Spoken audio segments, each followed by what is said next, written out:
প্রিয় দর্শক, আজ আপনারা আমেরিকার আরও একটি জাহাজের উপর লাইভ দখলের ঘটনা দেখতে পাচ্ছেন। 21শে এপ্রিলের এই খবর আর ছবিগুলো পরিষ্কার বুঝিয়ে দিচ্ছে যে আজ 22শে এপ্রিল শেষ হতে চলা যুদ্ধবিরতি বা সিজফায়ারের আগে আমরা আরও অনেক নাটক দেখতে চলেছি।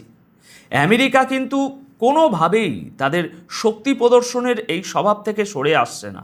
21শে এপ্রিল পেন্টাগন নিশ্চিত করেছে যে মার্কিন সেনা এমটি টিফেনি নামের একটি জাহাজকে মাঝ সমুদ্রে আটকে তার উপর দখল নিয়েছে।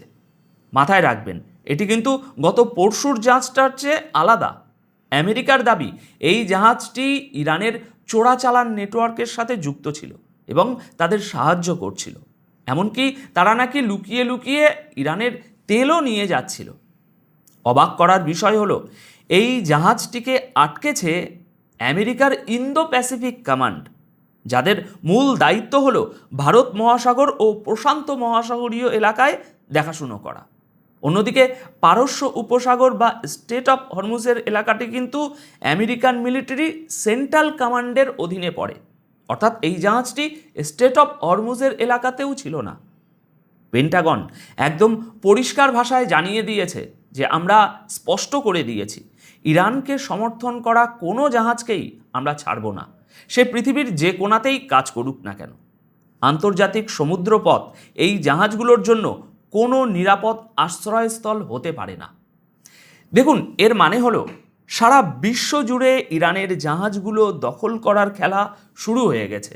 ভিডিওর একটু পরেই আমি আপনাদের ইরানের সেই ভয়ানক অস্ত্রের বয়ান সম্পর্কেও জানাবো, কিন্তু তার আগে এই খবরটার বাকি অংশটুকু শুনে নিন। ইরান এই জাহাজটির বিষয়ে কি বলছে এবার সেটা শুনুন। ইরানের তাসনিম নিউজ এজেন্সি এই পুরো ঘটনার একটি ভিডিও প্রকাশ করে একে মার্কিন সেনার পাইরেসি বা সমুদ্র ডাকাতি বলে আখ্যা দিয়েছে। ইরানের বক্তব্য হলো, মার্কিন নৌবাহিনী গতকাল ভারত মহাসাগরে এমটি টিফানি নামের এই অয়েল ট্যাঙ্কারটিকে বেআইনিভাবে বাজেয়াপ্ত করেছে, যেটাতে বাদসোনিয়ার পতাকা লাগানো ছিল। অর্থাৎ ইরান কিন্তু একে নিজেদের জাহাজ বলে মানছে না। এই ট্যাঙ্কারটিকে শেষবার সিঙ্গাপুরের দিকে যেতে দেখা গিয়েছিল। দেখুন, একদিকে আমেরিকার প্রেসিডেন্ট ডোনাল্ড ট্রাম্প দাবি করছেন যে আলোচনার মাধ্যমে সবাই খুশি হবে, আর অন্যদিকে সমুদ্রে জাহাজ দখল করে ইরানকে উস্কে দেওয়ার মতো কাজও তিনি করে চলেছেন। সিজফায়ার শেষ হতে আর 24 ঘন্টারও কম সময় বাকি, আর আমেরিকার এই সমুদ্র ডাকাতি, যেমনটা ইরান বলছে, আগুনে ঘি ঢালার কাজ করতে পারে। এখন দেখার বিষয়, ইরান কি এই জবরদস্তির জবাব সমুদ্রেই দেবে, নাকি আলোচনার টেবিলে নতুন কোনো মোড় আসবে? আচ্ছা, এবার শুনুন ইরান থেকে আসা সবচেয়ে গুরুত্বপূর্ণ খবরটি। ইরান এখন তাদের সবচেয়ে দুষ্প্রাপ্য ও নতুন অস্ত্রগুলো বের করতে মরিয়া হয়ে উঠেছে। 21শে এপ্রিল সন্ধ্যায় ইরানের দুটি সংবাদ মাধ্যম থেকে এমন একটি রিপোর্ট সামনে এসেছে যা সারা বিশ্বে তোলপাড় ফেলে দিয়েছে। এই রিপোর্টে পরিষ্কার লেখা আছে যে যদি আবার যুদ্ধ শুরু হয়, তবে আমেরিকা ও ইসরায়েলের ঘাঁটিগুলো ধ্বংস করার জন্য ইরানের কাছে কিছু নতুন সারপ্রাইজ প্রস্তুত আছে। তার মানে ইরান এবার এমন কিছু অস্ত্র ব্যবহার করতে পারে যা আগে কখনো ব্যবহার করা হয়নি, এমনকি কেউ সেগুলো আগে চোখেও দেখেনি। তাহলে দর্শক, ইরান শেষ পর্যন্ত এমন কি বানিয়ে ফেললো যার কারণে তারা এত আত্মবিশ্বাসী যে আমেরিকা আর ইসরায়েলকেও উচিত শিক্ষা দেওয়ার হুমকি দিচ্ছে? শুধু তাই নয়, ট্রাম্পের হাজারো চাপ সত্ত্বেও ইসলামাবাদে পুনরায় শুরু হতে চলা আলোচনায় অংশ নিতে ইরান সোজাসুজি অস্বীকার করেছে। ইরানের হাতে আসলে এমন কি এসে গেছে?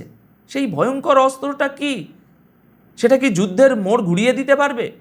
জানা নেই। তবে এত জোর গলায় কেউ তখনই কথা বলে যখন তার হাতে সত্যিই কোনো মজবুত জিনিস থাকে।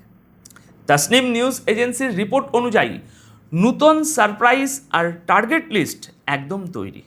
গত 2 সপ্তাহের সিজফায়ার চলাকালীন যুদ্ধ আবার শুরু হওয়ার সম্ভাবনাকে ইরান অত্যন্ত গুরুত্বের সাথে নিয়েছে। রিপোর্টে বলা হয়েছে, ইরান নতুন টার্গেট লিস্ট বানিয়ে ফেলেছে এবং যুদ্ধ শুরু হওয়া মাত্রই তারা আমেরিকান আর ইসরায়েলিদের জন্য একে দ্বিতীয় নরক বা জাহান্নাম বানাতে প্রস্তুত। হ্যাঁ দর্শক, রিপোর্টে ঠিক এই শব্দগুলোই ব্যবহার করা হয়েছে। দ্বিতীয় নরক বানিয়ে দেব। আমেরিকার দিক থেকে সমুদ্রে অবরোধ আর অযৌক্তিক দাবির কারণে নতুন আলোচনার রাস্তা আপাতত বন্ধ হয়ে গেছে। ইরানের মতে সিজফায়ার চলাকালীনও আমেরিকা টানা শর্ত লঙ্ঘন করেছে। স্টেট অফ হরমুজ নিয়েও ইরান কড়া সতর্কতা জারি করেছে। ইরানি কর্মকর্তারা স্পষ্ট আলটিমেটাম দিয়েছেন যে আমেরিকা যদি স্টেট অফ হরমুজে অবরোধ বাড়ানোর চেষ্টা করে কিংবা মাইন সরানোর চেষ্টা করে তবে তাদের খুব কড়া সামরিক জবাব দেওয়া হবে।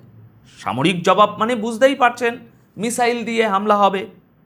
ইরানের পররাষ্ট্রমন্ত্রী আব্বাস আরাকাচি আমেরিকার দিকে খারাপ উদ্দেশ্যের অভিযোগ তুলে বলেছেন যে আমেরিকা একদিকে আলোচনার নাটক করছে আর অন্যদিকে ইরানের বন্দর ও জাহাজ নিয়ে হুমকি দিচ্ছে। দেখুন দর্শক, ইরানের এই কঠোর অবস্থান এবং নূতন অস্ত্রের কথা উল্লেখ করা থেকে এটা স্পষ্ট যে তারা শুধু মিসাইল হামলায় থেমে থাকবে না, এর পেছনে আরও বড় কিছু আছে। যদি বিস্ফোরণ হয় তবে সেটা খুব জোরালো এবং মারাত্মক হবে। মাঝখানে অস্ত্রের বিষয়ে কথা বলাটা খুব জরুরি ছিল। তবে চলুন এবার আবার ওই জাহাজের কথায় ফেরা যাক। আমেরিকার জাহাজ দখলের খবরের পাশাপাশি এর ঠিক উল্টো একটা বড় খবরও সামনে এসেছে। আমেরিকার নৌ অবরোধকে বুড়ো আঙুল দেখিয়ে সব রকম হুমকি উপেক্ষা করে ইরানের একটি অয়েল ট্যাঙ্কার সফলভাবে তাদের দেশের সীমানায় প্রবেশ করেছে। আল মায়াদিন এবং ইরানি মিডিয়ার 21শে এপ্রিলের রিপোর্ট অনুযায়ী ইরানের সেনাবাহিনী ঘোষণা করেছে যে তাদের একটি অয়েল ট্যাঙ্কার, যার নাম বলা হচ্ছে সিলিসিটি, সেটি মার্কিন নৌবাহিনীর সমস্ত বাধা পার করে অত্যন্ত সফলভাবে ইরানের সামুদ্রিক এলাকায় পৌঁছে গেছে।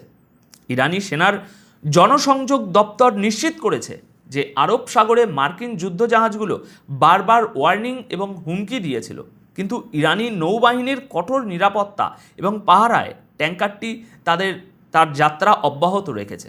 মার্কিন নৌবাহিনী তাদের উপরে হামলা করতে পারেনি। এই ট্যাঙ্কারটি এখন সম্পূর্ণ নিরাপদ এবং ইরানের একটি দক্ষিণ দিকের বন্দরে নোঙর ফেলেছে।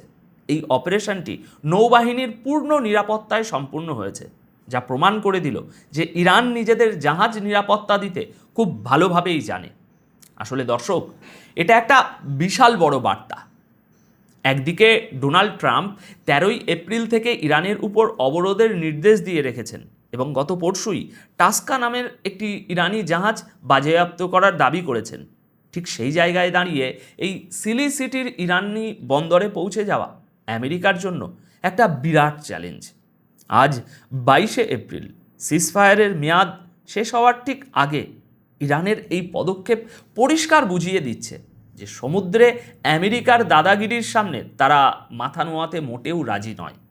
এই সাফল্যে ইসলামাবাদে হতে চলা আলোচনার ঠিক আগে ইরানের পাল্লা সামান্য হলেও ভারীর দিকে গিয়েছে।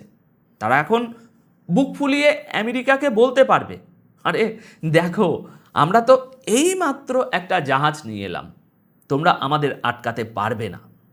আচ্ছা, যেতে যেতে আরও দু একটা ছোট ছোট খবর আপনাদের জানিয়ে দিই, যেগুলো জানা খুব জরুরি। দেখুন, এমন নয় যে সব কিছু ঠিকঠাক চলছে। মারিও নাউফেল নামের একজন অনেক বড় আমেরিকান ইনফ্লুয়েন্সার আছেন, যার মিলিয়ন ফলোয়ার। তিনি একটা খবর দিয়েছেন যে আমেরিকান বিমান বাহিনীর 14টি C-17 গ্লোবমাস্টার বিমান এখন ইউরোপ আর মিডল ইস্টের আকাশে উঠছে। আর তারা খুব সিরিয়াস কিছু কার্গো বা মালপত্র নিয়ে আসছে। 14টি গ্লোবমাস্টার, এগুলো ওই জাম্বো সাইজের বিমান, যেগুলোর ভিতরে বড় বড় সরঞ্জাম, ট্যাঙ্ক, এমনকি হেলিকপ্টার পর্যন্ত ঢুকে যায়। মারিও তার পোস্টে লিখেছেন, সামনে যাই ঘটতে চলুক না কেন, আমেরিকা কিন্তু প্রচুর ভারী অস্ত্রশস্ত্র নিয়ে আসছে, আর তারা সব পথ খোলা রেখেছে। একদিকে আলোচনার রাস্তাও রেখেছে, আবার অন্যদিকে পুনরায় যুদ্ধের প্রস্তুতিও নিয়ে রাখছে। এদিকে যুদ্ধের এই ডামাডোলের মধ্যেই এমন একটা খবর সামনে এসেছে যে আমাকে একটু ভাবিয়ে তুলেছে। খবরটা একদম কনফার্ম। ইরানে আজ থেকে অর্থাৎ 22শে এপ্রিল থেকে তাদের ডোমেস্টিক বিমান পরিষেবা ইরান আবার শুরু করার কথা ঘোষণা করেছে। দেখুন, গত 50 দিন ধরে এই ফ্লাইটগুলো বন্ধ ছিল, আর আজ যখন সিজফায়ার শেষ হচ্ছে ঠিক তখনই এই ফ্লাইটগুলো আবার চালু হচ্ছে। এটা এই দিকেরই ইঙ্গিত করে যে ইরান আলোচনায় যাওয়ার কথা মুখে অস্বীকার করলেও তারা হয়তো ভিতরে ভিতরে মনে করছে যে এই সিজ ফায়ারের মেয়াদ বাড়ানো হবে। তাহলে কি পর্দার আড়ালে অন্য কোনো খিচুড়ি পাকছে? তো দর্শক, আজকের এই প্রতিবেদনটি শেষ পর্যন্ত দেখার জন্য আপনাদের অনেক অনেক ধন্যবাদ। পুরো ঘটনাটি নিয়ে আপনাদের মতামত কী তা কিন্তু অবশ্যই নিচে কমেন্ট করে আমাকে জানাবেন। সবাই খুব ভালো থাকবেন, সুস্থ থাকবেন। দেখা হচ্ছে পরের ভিডিওতে।